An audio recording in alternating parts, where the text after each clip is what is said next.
నయని శంకరశాస్త్రి గారి మనవరాలు. ఎన్నో నోములు వ్రతాలు చేయించుంటుంది, చేసుంటుంది కూడా. అవును, మన సంస్కృతి సంప్రదాయాల ఔన్నత్యాన్ని తెలుసుకునే ఇలాంటి ఎన్నో మంచి విషయాలు తెలుస్తాయి. Very interesting. నైని, ఇది ప్రచారంలోకి ఎలా వచ్చిందో చెప్తావా? తప్పకుండా బాబు గారు. రాజుగారి భార్య, మంత్రిగారి భార్య శాఖదానము నోము చెయ్యాలనుకున్నారు. మంత్రిగారి భార్య తోటకూర మడివేసి రోజు 5-6 తోటకూర కట్టలు దానం చేస్తూ ఉండేదట.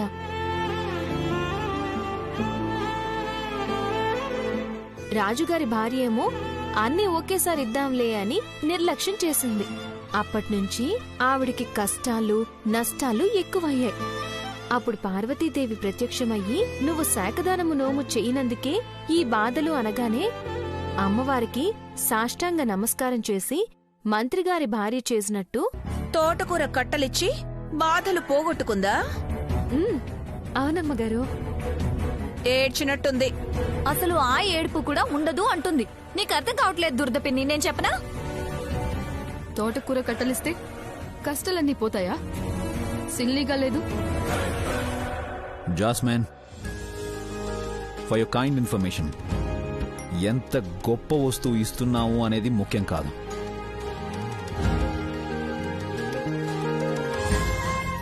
ఎంత ఇస్తున్నామనేది కారణమే కాదు.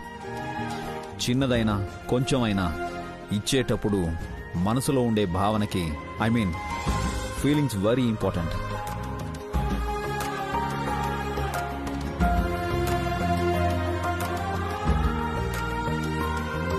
ఇంతే ఇవ్వగలుగుతున్నామని అనుకోలే గాని నేను ఎంతైనా ఇవ్వగలను అని అహంకారంతో ఉంటే రాజుగారి భార్యలా శోకించక తప్పదు.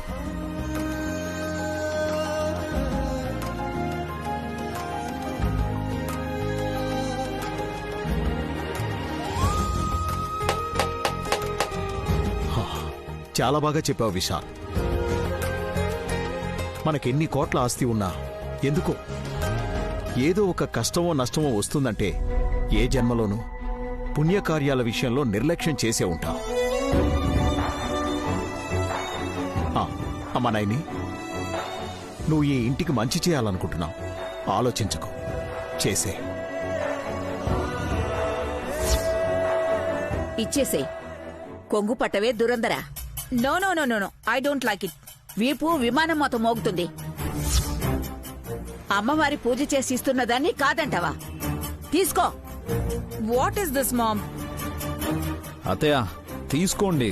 నైని ఇవ్వు, తీసుకోండి.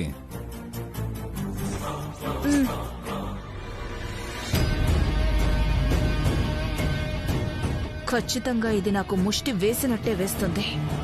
అపహాస్యం చేసినా అమ్మవారు క్షమిస్తారమ్మగారు. మీకు తెలియక అలా అనుంటారులేండి. తీసుకోండి.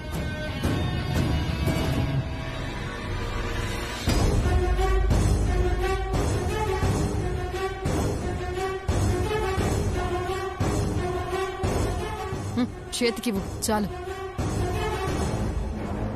అయ్యగారు. థ్యాంక్స్ అమ్మా. చెల్లి నాకు.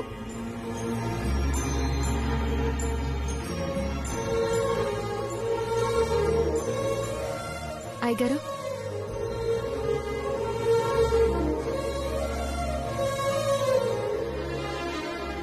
నైని, మరి నాకు? బాబుగారు, తీసుకొచ్చిన వారు దానం చేసేవారు తీసుకోకూడదు. ఇప్పుడు మీరందరూ కలిసి ఒక మాట అనండి. ఏవనమ్మా? కామదాయినై నమః. అంటే కోరికల్ని నెరవేర్చిన జగన్మాత మా మొర ఆలకించు అని అర్థం అమ్మగారు. అనండి, చూస్తారే. నేను 1 2 3 కౌంట్ చేస్తాను, అప్పుడు చెప్పండి.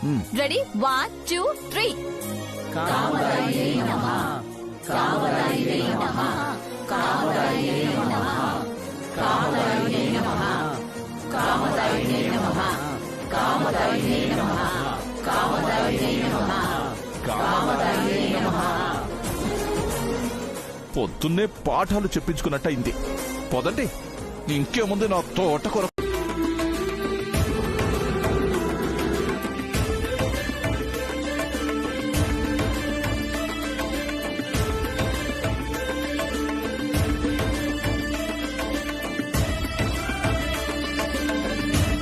అమ్మగారు మీరెప్పుడొచ్చారు?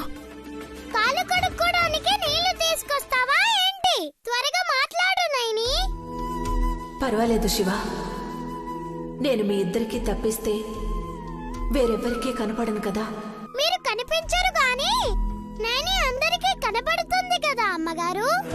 ఎవరితో మాట్లాడుతున్నామని 1,00,000 ప్రశ్నలు వేస్తారు. నువ్వు ఆగు శివ. ఆ రోజు కనపడ్డారు, మళ్ళీ ఇన్నాళ్ళకి నేను గుర్తొచ్చాను అమ్మగారు. నా స్వార్థం, నా అవసరం కోసం వచ్చాను నైని. ఏంటమ్మగారు మీరనేది? అవును, మీ అయ్యగారిని నువ్వైతేనే కంటికి రెప్పలా చూసుకుంటావు. ఆయన ఆరోగ్యాన్ని పక్కన పెట్టి నువ్వు ఇంటి పనులు చేసుకుంటే ఎలా చెప్పు? నేను నిర్లక్ష్యం చేయలేదమ్మగారు. అయ్యగారి బాగోగులు చూద్దామని వెళ్తుంటే దురందర్ అమ్మగారు అడ్డుకుంటున్నారు. అవునమ్మగారు, ఆవిడకేం రోగమో నాకు అర్థమే కాదు. ఎప్పుడు చూసినా నైని మీద పడే ఏడుస్తుంది. తిలోత్తమ్మగారు కూడా కసురుకుంటున్నారు. వాళ్లే అయ్యగారి మంచి చెడు చూసుకోవాలనుకుంటున్నారేమో అని నా పని నేను చేసుకుంటున్నాను. అలాగైతే కష్టం నైని. ఆయన కనిపిస్తున్నంత సంతోషంగా క్షేమంగా లేరు. మనసును కష్టపెట్టే మాటలు మాట్లాడేవాళ్లు చుట్టూ ఉన్నారు. అలాంటప్పుడు కోలుకోవడం కష్టం. ఈసారి మనస్తాపానికి గురైతే నువ్వు నన్ను ముత్తైదువుగా చూడలేవమ్మా.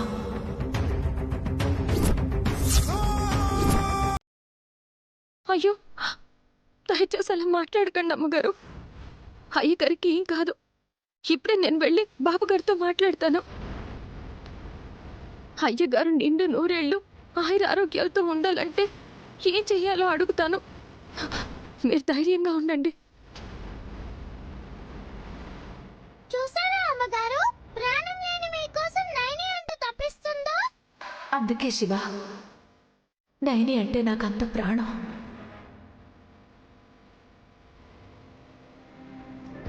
బాబుగారు, బాబుగారు, బాబుగారు, బాబుగారు,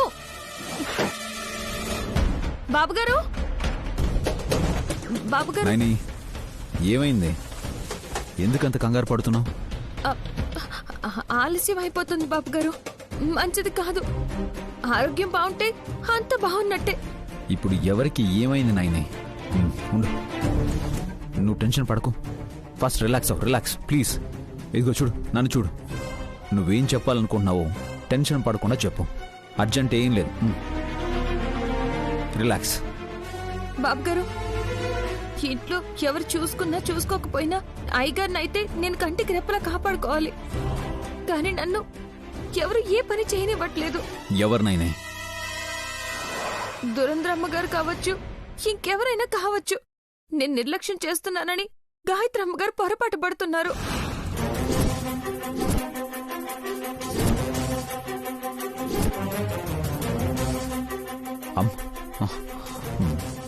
మా అమ్మనా? అవును బాబుగారు, నాకు కనిపిస్తారని చెప్పాను కదా. అయ్యగారిని కాపాడమని పట్టించుకోకపోతే ప్రమాదం అని చెప్పారు.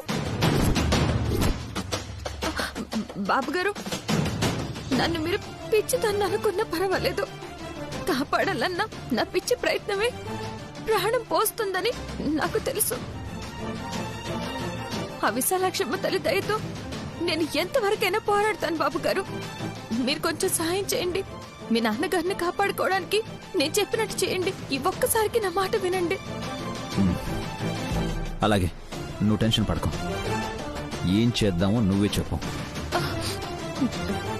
మంచి ఆసుపత్రికి తీసుకెళ్దాం బాబుగారు. ఎంత ఖర్చు అయినా పర్వాలేదు, వెనకాడకండి. దాని గురించి ఏ ప్రాబ్లం లేదు నైని. అమ్మ అభ్యంతరం చెప్పినప్పుడు ఏదో చెప్పి ఏం చేస్తారో నాకు తెలియదు బాబు గారు. అయ్యగారిని అయితే రేపు ఆసుపత్రికి తీసుకెళ్ళాలి, లేదంటే నా మీదొట్టే బాబు గారు.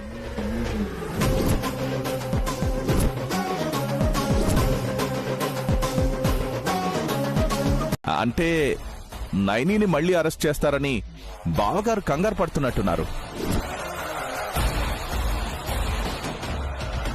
మాటి మాటికి తీసుకెళ్ళడానికి పోలీసులకి వేరే డ్యూటీ ఏం లేదనుకున్నావా పరశురాం? మా పుట్టింటి వాళ్లే నన్ను తీసుకెళ్లరు, ఇంకా వీళ్ళెందుకు తీసుకెళ్తారు? గోల చేయకుండా ఉంటే ఎందుకు దర్శనం ఇచ్చారో తెలుసుకోవచ్చు. చెప్పండి బాబు గారు, ఆ పాయిజన్ కేసేనా? అవును. దొంగ చూపులు చూస్తోంది నయని, గమనించండి ఇన్స్పెక్టర్. అతయ్య, అవి దొంగ చూపులు కాదు, కొంటె చూపులు. ఒకవేళ తను దొంగేనని డిసైడ్ చేసేలా ఉంటే అప్పుడు మనసు కొల్లగొట్టిన దొంగ అనేవాళ్ళు.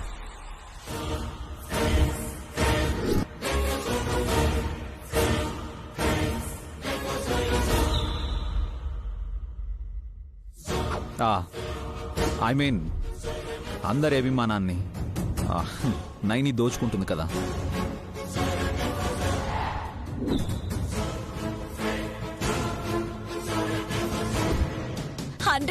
కరెక్ట్ గా చెప్పావు విశాల్.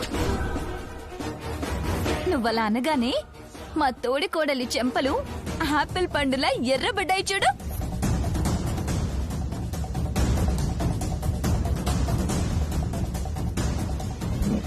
హాసినమ్మా, మీ సరసాలు తర్వాత ముందు కాకి వారి బాకీ ఏంటో కనుక్కుందాం. మంచినీళ్ళు తీసుకురా నాన్న. ఏం వద్దమ్మా. వాళ్ళకు కావాల్సింది మర్యాదలు కాదు, ఆధారాలు. ఆల్రెడీ పని మనుషులతో నిజం చెప్పించాం కదా. చెప్పాక అరెస్ట్ చేసిన వాళ్లే విశాల్ వెళ్ళాక విడిచిపెట్టారు కదా. ఆ కేసు మీదే వచ్చారంటే దాన్ని కొట్టేలేదు. ఎంక్వైరీ చేసుకోండి ఇన్స్పెక్టర్. నైని వదినైతే ఎవ్వరికీ అన్యాయం చేయదు. ఒక పని చేద్దాం ఇన్స్పెక్టర్ గారు, మా చెల్లి మంచిదని ఎంతమంది చేతులు ఎత్తుతారో చూద్దాం. ఓట్ బ్యాంక్ ని బట్టి వదిలేస్తారా? కాసేపు మాట్లాడకుండా ఉంటావా హాసిని? ఓకే. ఇన్స్పెక్టర్, ఈ ఇంటి పని మనుషులు చెప్పినా అది బలమైన సాక్ష్యం కాదని మీకు తెలుసు, మాకు తెలుసు. మళ్ళీ మీరు నైనిని అరెస్ట్ చేయలేరు. అందుకే ఆధారాలేంటో కనుక్కుందామని వచ్చాను సార్. పూలల్లో వాడిన పాయిజన్ చాలా రేరుగా దొరుకుతుంది. ఎవరైనా చూస్తే దాన్ని విషయం అనుకోరంట.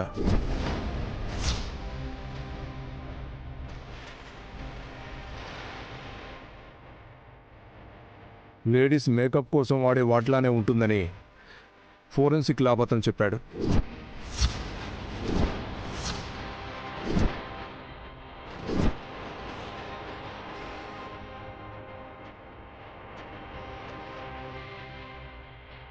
నాకు అర్థమైంది తిలోత్తమ అత్తయ్య.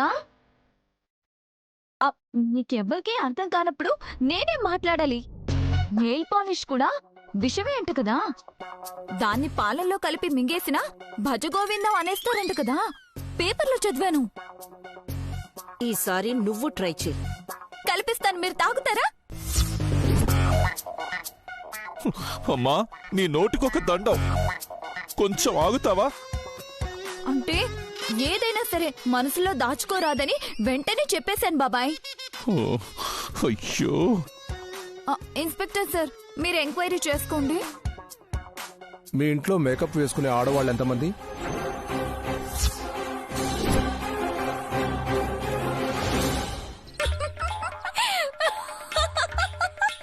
ఏయ్, ఎందుకే నవ్వుతున్నావు? పోలీస్ అయినా ఆడవాళ్లే మేకప్ వేసుకుంటారని అనుకుంటున్నారు పిన్ని. మా ఆయన కూడా అప్పుడప్పుడు టచ్అప్ చేస్తాడని తెలియదు వాళ్ళకి. అందుకే నవ్వు వచ్చింది. ముందు దీన్ని తీసుకెళ్లి కిచెన్ లో పారేయండి. పోండత్తయ్య.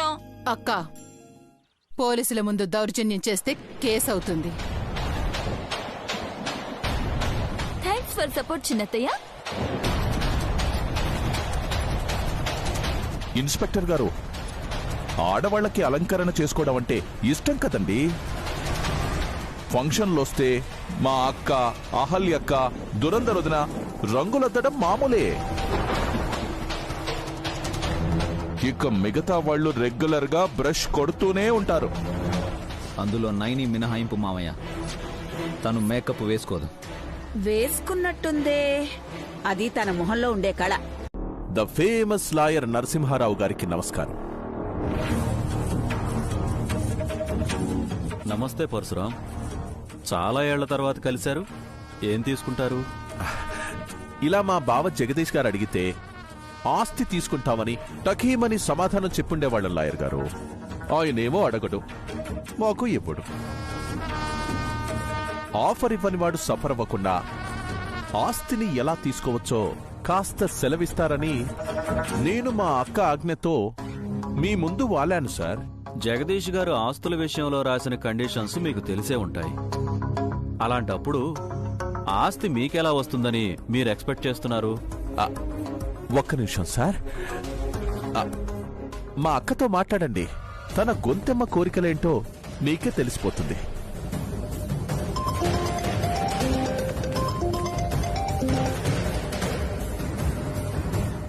పర్సు అక్క, నరసింహం గారికి నీ వాణి వినిపించు. ఒక్క నిమిషం మాట్లాడండి. Hello madam. హలో అండి. విషయం చెప్పే ఉంటాడు నా తమ్ముడు. చెప్పారు. కాని జగదీష్ గారు ఆస్తిని విశాల్ బాబు భార్య పేరు మీద రాశాడని విన్నాను. మీకెలా వస్తుందని అనుకున్నారు? రావల్ లాయర్ గారు, మీకెంత కావాలో చెప్పండి. సారీ మేడం, అవకాశం ఉంటే నేనే చెప్పేవాణ్ణి. అప్పట్లో మీరు చూపించిన అవకాశం వల్లే నేనీరోజు ఇక్కడున్నాను లాయర్ గారు. ఏదో ఒకటి చేసి మేం కుబేరులమయ్యేలా చూడండి. మేడం, మొత్తం ఆస్తి అయితే మీకు రాదు. అయితే ఆయన్నే నమ్ముకుని ఇన్నాళ్లు ఆ ఇంటి కోడలిగా ఉన్నారు కాబట్టి జగదీష్ గారు పోయాక మీకు ఆస్తిలో పావలా వంతు వచ్చేలా చేయొచ్చు. అంతవరకు ఓపిక పట్టాలి. ఏం చేస్తాం లాయర్ గారు, అలాగే కానివ్వండి. తీరిగ్గా ఉన్నప్పుడు మళ్ళీ మీతో మాట్లాడతాను. ఉంటాను. మంచిది మేడం.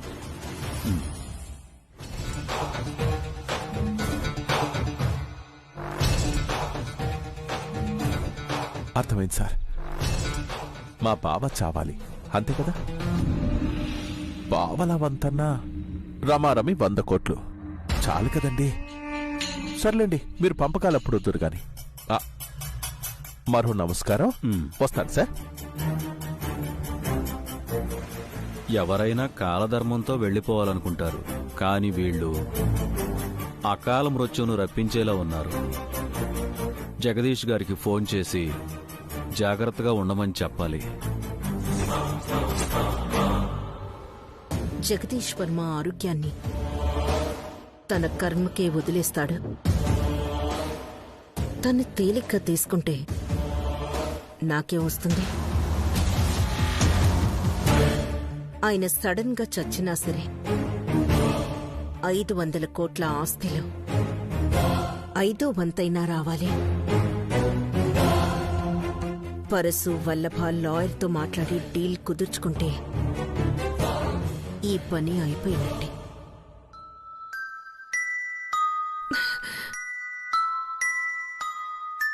ఎక్కడుందది?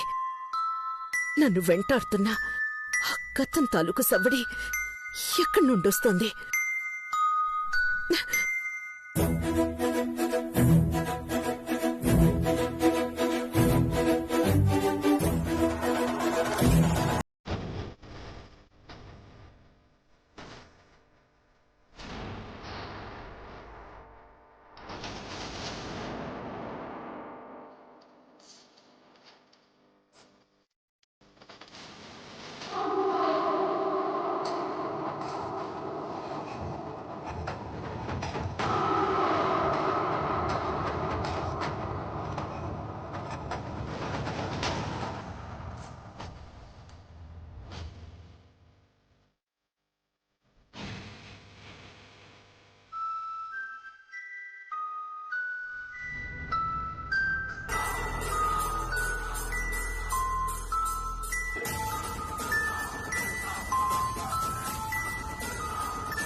మీరు మా కంపెనీకి సేవ చేసిన లాయర్ కాబట్టి మీ నెంబర్ ఇంకా అలాగే సేవ్ అయ్యి ఉంది రాజుగారు. Thank you sir. Gayatri Devi madam గారి ఆశీస్సులతో ఎదిగిన వాణ్ణి, మీ ఉప్పు తిన్నవాణ్ణి కాబట్టి అప్పుడు మీరు తిట్టినా ఇప్పుడైతే మీ మంచి కోరుదామనే కాల్ చేశాను సార్. మార్పు వచ్చిందన్నమాట. చెప్పండి. మీ బావమరిది పరశురాం ఇందాకనే నన్ను కలిసి వెళ్ళాడు సార్.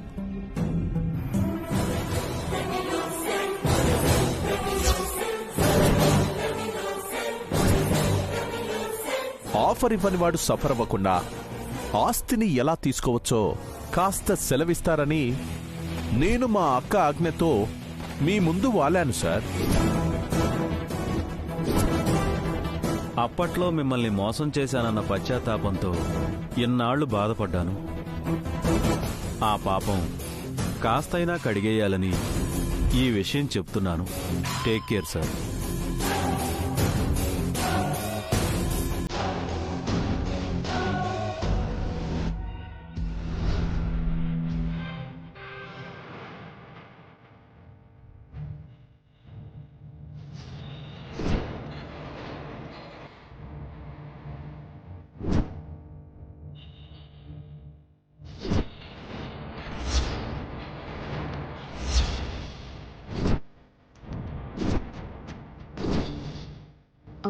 మీరెందుకండి లేవడం? నేనే ఇస్తానుగా. నువ్వు తెచ్చిన కాఫీ తాగితే ఇక శాశ్వతంగా నేను లేవననా?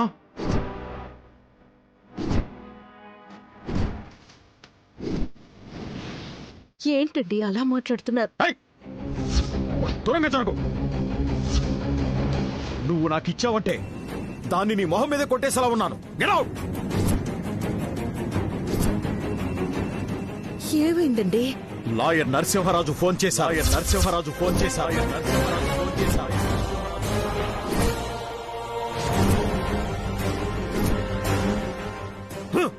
నీ తమ్ముణ్ణి పంపించి నేను చస్తే ఏమాత్రం ఆస్తి వస్తుందో ఆరా తీయమన్నా. దానికి బదులుగా నా ప్రాణాలను తీసేయచ్చు కదా తిలోత్తమ, నా ప్రాణాలను తీసేయచ్చు కదా.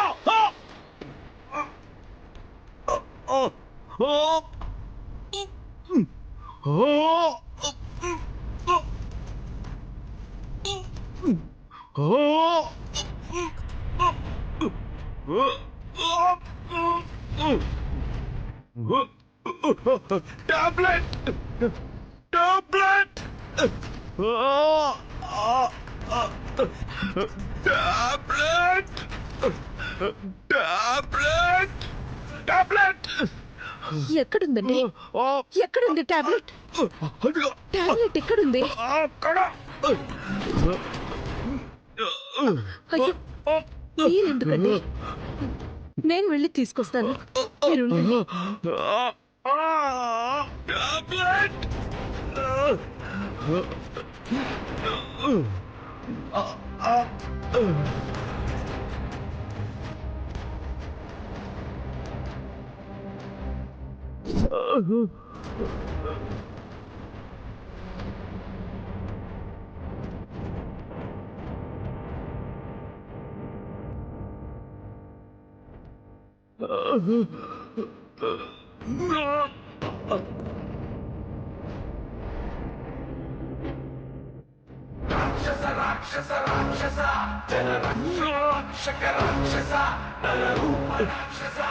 ఏమండి, నేను టాబ్లెట్ తీసుకొచ్చానండి.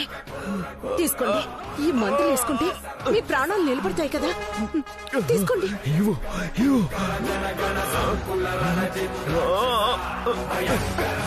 తీసుకోండి. తీసుకోండి.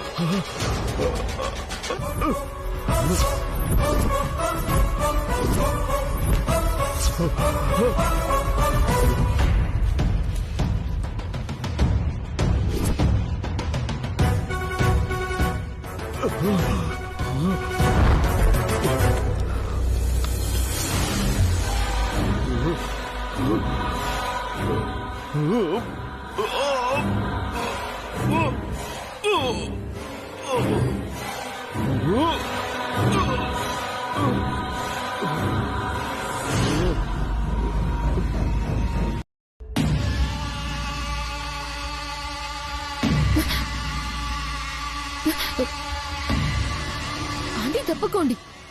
ఎక్కడికి వెళ్తున్నావు? వెళ్ళేటప్పుడు అడగకూడదంటారు.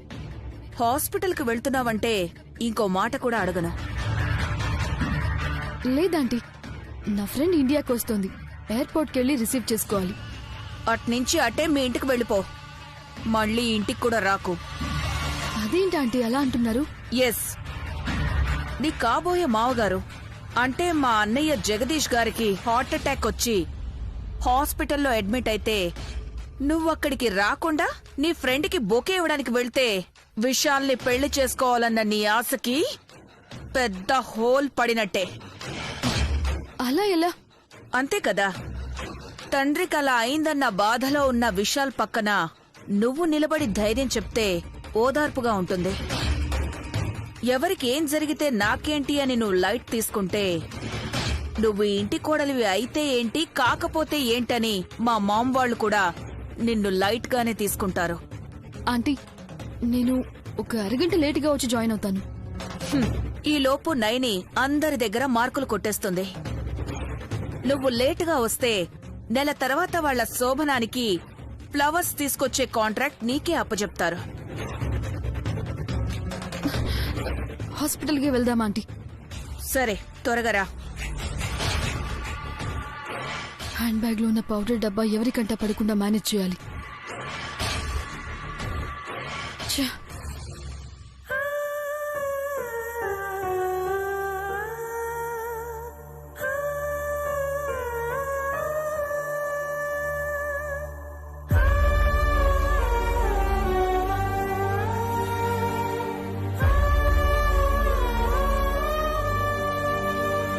నేను చెప్తూనే ఉన్నాను అయ్యగారికి ఇలాంటి పరిస్థితి వస్తుందని.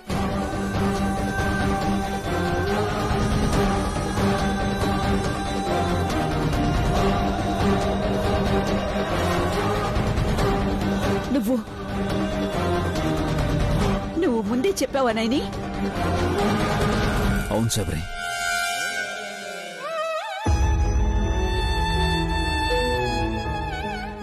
నైని నేను నాన్నని నిన్నే హాస్పిటల్కి తీసుకొచ్చి చూపిద్దాం అనుకున్నాం.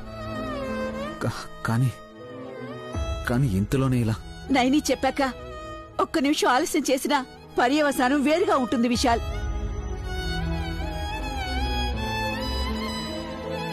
అమ్మ వాళ్ళు నాన్నని మేము జాగ్రత్తగా చూసుకుంటాం అన్నందుకే పాపం వదిన ఏం చేయలేకపోయింది.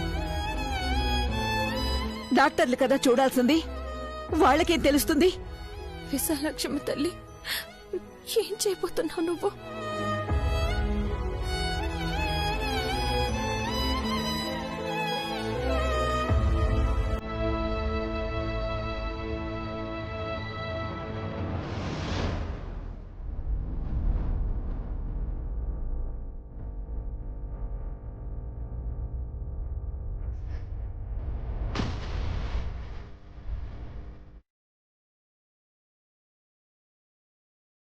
ఉన్నాడు పోయాడు.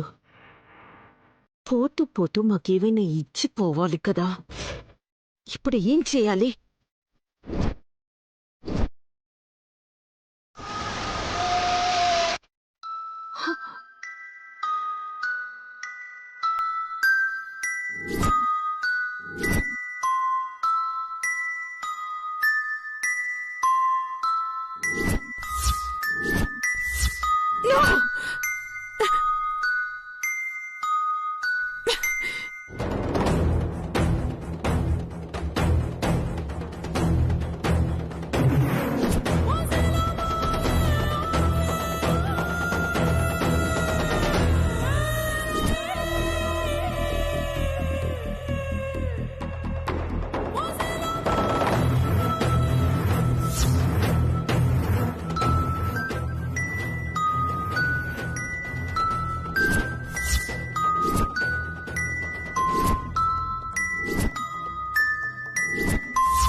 ఆపు, ఆపే!